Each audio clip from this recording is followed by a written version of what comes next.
My sister-in-law's best friend has a huge crush on my husband and is trying to sleep with him, and my sister-in-law is encouraging it, plus update. My sister-in-law is my husband's half-sister, as she was the product of their mother's infidelity. His father divorced their mother when he was 12 after he found out through a paternity test she wasn't his. My father-in-law refused to have anything to do with my sister-in-law but continued to have a relationship with my husband. Because of this, my sister-in-law is very clingy to my husband. My husband is also very protective of his sister and generally doesn't tolerate anything negative being said about her, even though she can be very unhinged and erratic at times, even going as far as crying at our engagement party because she didn't get any gifts. Anyway, my husband and I bought a house last year which has its own indoor swimming pool. My sister-in-law was super excited when she saw it and asked if she could use it sometimes with her friend. We said it was fine, as long as she gave us a notice before she turned up. Her and her friend Chloe have used it many times before but almost never when my husband is home. With the virus resurfacing, my husband has started to work from home sometimes. My sister-in-law asked me if she and Chloe could come over and use the pool.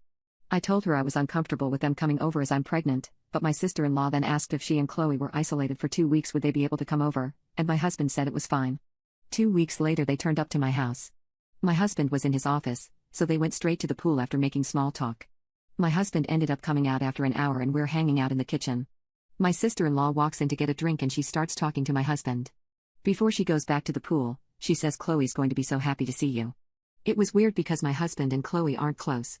Chloe comes into the kitchen 2 minutes later dripping wet with her towel not covering much and spends the rest of her time talking to my husband until he excuses himself to get back to work. She's super giggly and smiley when she talks to him. He would say something sarcastic and she would laugh like it was the funniest joke she's ever heard. It honestly felt like she was flirting with him. Before she went back to the pool, she gave me this weird smirk why look. Before they leave, they ask my husband if he's working from home every day of the week. He confirms he is. The next 2 weeks, they come over to the house to swim every single day. Except, Chloe never gets in the water. Instead she hangs around the house in her bikini every single day. Whenever my husband comes out to hang around me, she quickly interrupts him and keeps him talking until he has to go back to work. I made lunch for us all and when I excused myself to call my husband down, my sister-in-law quickly stopped me and said Chloe could call him for me. They shared a look and Chloe looked really happy when she went to get him. Chloe has also started to get touchier with my husband. She's put her hands on his chest and arms, stands or sits really close to him. To my husband's credit, he does usually create space between them whenever she does something like this. The reason I believe my sister-in-law is in on this is because she's made a few pregnancy-related jabs at me recently. She told me a story about how one of her friend's boyfriends was cheating on her and then said something along the lines of, "Did you know a lot of men start cheating when their wives are pregnant?" She's also made comments about how I look chubby now and it looks weird next to my husband because he's well built.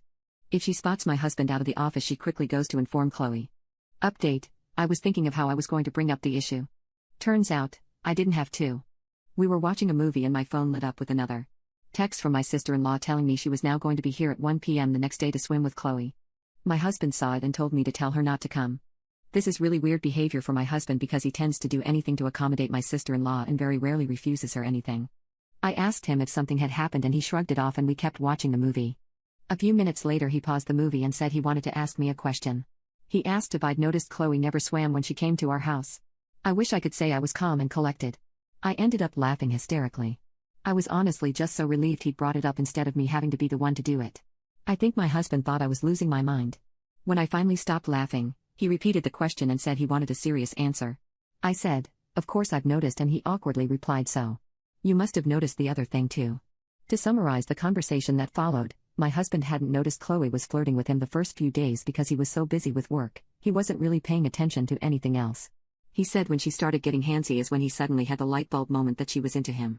He says he didn't want to unnecessarily stress me out, so he never mentioned anything, but he was worried I'd noticed too and thought he was interested because he hadn't immediately shut it down.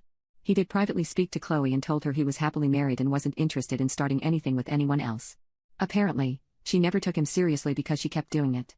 In the end, he called his sister on Sunday to tell her either she got her to stop or Chloe couldn't come over anymore. His sister ended up having a tantrum and said a few nasty things about me. She insisted I was somehow behind his request and made some comments about how I was controlling and insecure. Because I looked like a beach whale and Chloe was younger and hotter. She then claimed I had baby-trapped him, and when my husband pointed out we were already married so I didn't need to trap him and that he was the one who wanted to start a family, she kept insisting I had manipulated him into feeling that way. The thing that made my husband finally snap was when she said the baby was already ruining everything and it was just going to get worse when it was born and he should have dragged me to the termination clinic whilst he had the chance. He told her that neither her nor Chloe were welcome in our home anymore until they apologized for how they'd been behaving and for the things my sister-in-law said. Apparently, she started crying and said she was sorry, that she didn't mean it and she was just scared to lose him and that she wasn't thinking clearly. He hung up on her. He showed me his phone and she's been calling him and texting him since, begging him to reply.